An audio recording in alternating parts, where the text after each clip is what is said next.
da família ou da comunidade sobre eventos, problemas de saúde reais ou potenciais, ou a eventos, né? E o resultado, estou cansada, está outra vez? Tá. Estou jogando a bola para o alto já. Não é pouco não. Bom, o resultado de enfermagem tem um significado completamente diferente do significado que tem na NOC, por exemplo, na classificação de resultados de enfermagem. Vejam, na CIB, um resultado de enfermagem é a mensuração do estado de um diagnóstico após uma intervenção. Não é lógico isso? Então, eu estava com dor intensa. Você aplicou uma compressa fria, a dor está leve, a dor está moderada. É um novo diagnóstico que eu estou fazendo, na verdade. Né? Então, muda, é uma avaliação do fenômeno após a intervenção. Então, se a dor estava intensa, você interviu, agora está moderada, ou está leve, ou está ausente. Correto? Então, o resultado de enfermagem na CIB tem um significado diferente. Tanto assim que eu faço, quando eu faço a listagem, eu faço listagem de diagnósticos / resultados de enfermagem, para inserir no sistema de informação.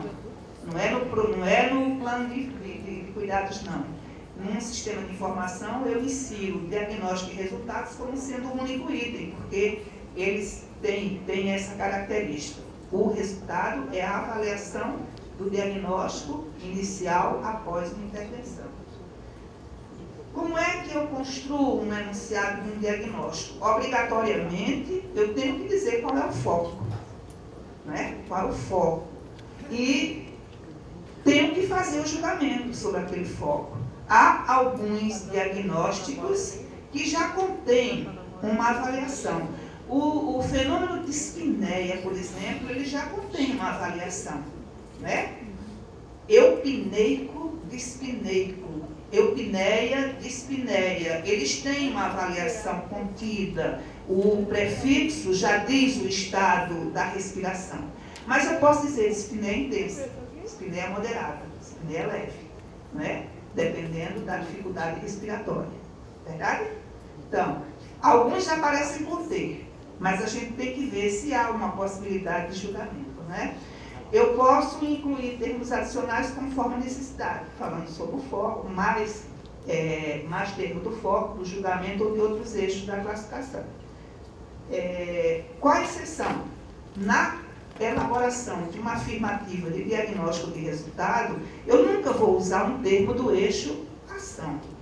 Por quê? Porque o termo do eixo de ação são os verbos que vão indicar qual intervenção vai ser realizada. Não é diagnóstico. E o meio também, porque o meio vai ser o meio utilizado na intervenção. Então, na composição de uma afirmativa de diagnóstico da CIP, eu não uso termos do eixo ação nem do eixo meios. Exemplos. Suplementação alimentar é o foco. Julgamento, ela pode estar deficiente ou pode estar adequada. E o cliente aqui é uma comunidade. Não necessariamente eu preciso incluir na minha afirmativa quem vai ser o cliente. Eu estou com um prontuário da coletividade que, sei lá, como é que é o nome do lugar onde eu estou, Rafael? Como é o nome daquele bairro onde eu estou? Barão. Como? Barão Geral.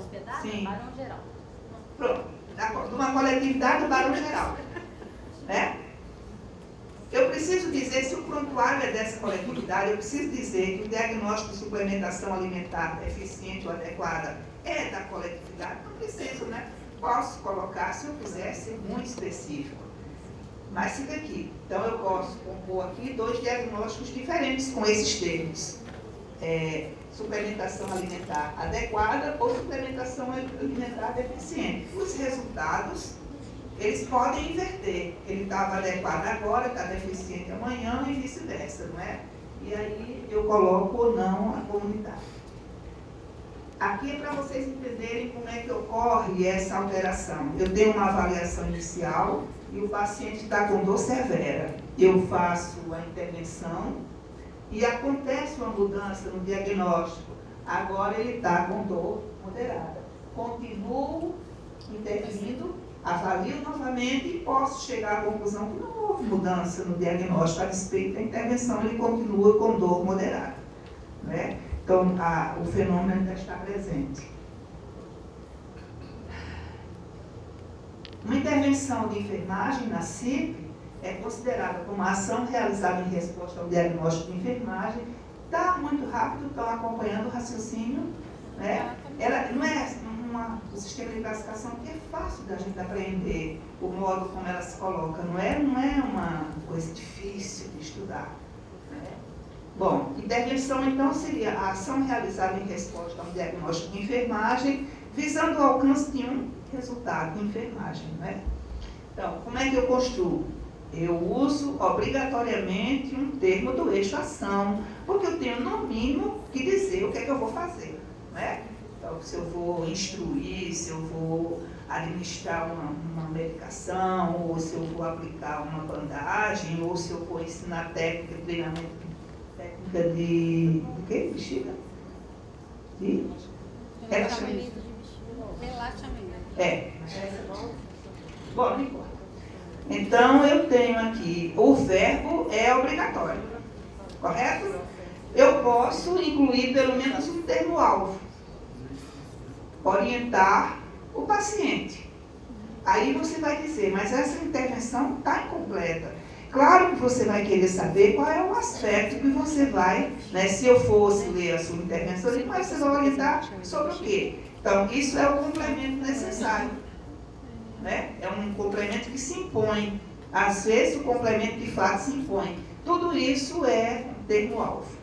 E eu posso incluir termos adicionais conforme a necessidade do eixo ação ou de qualquer outro eixo.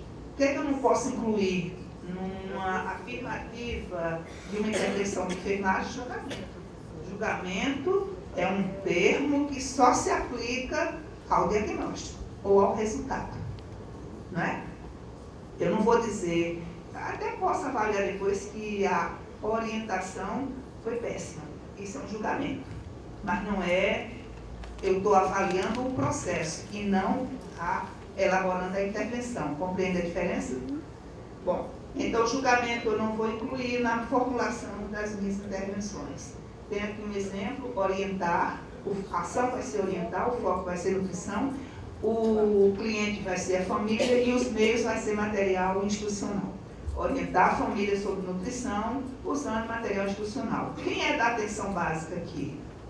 Quantas vezes vocês fizeram um diagnóstico semelhante? Ou uma intervenção, vocês escreveram semelhante, não pode ser igual. Mas não é verdade. A gente falando aqui, assim, usar os termos dos eixos, não sei, parece difícil, né? Mas quando a gente lê, é o que acontece no nosso dia a dia, é o que a gente escreve, o que a gente faz no nosso cotidiano, não é?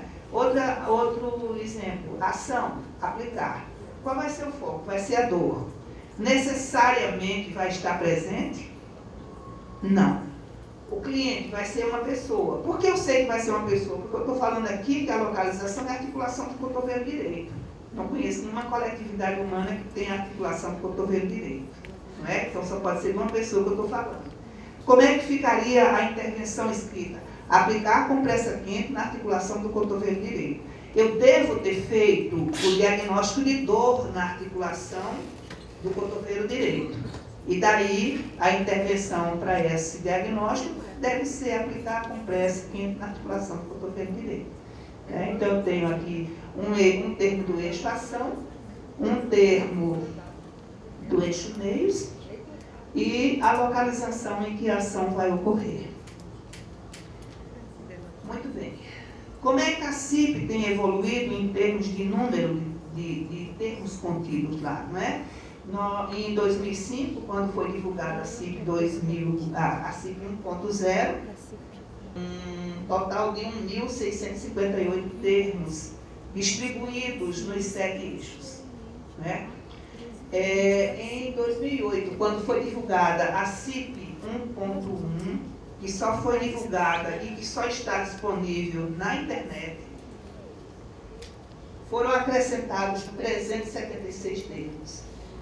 Em 2009, quando foi divulgada a CIP 2.0, que também só os termos a gente só encontra disponíveis na internet, foram acrescentados mais 404, e tem aproximadamente 2.438 termos. Parece muito? uma gota d'água no oceano da prática profissional. Há muito mais termos para serem incluídos do que esses 2.438 termos, com certeza.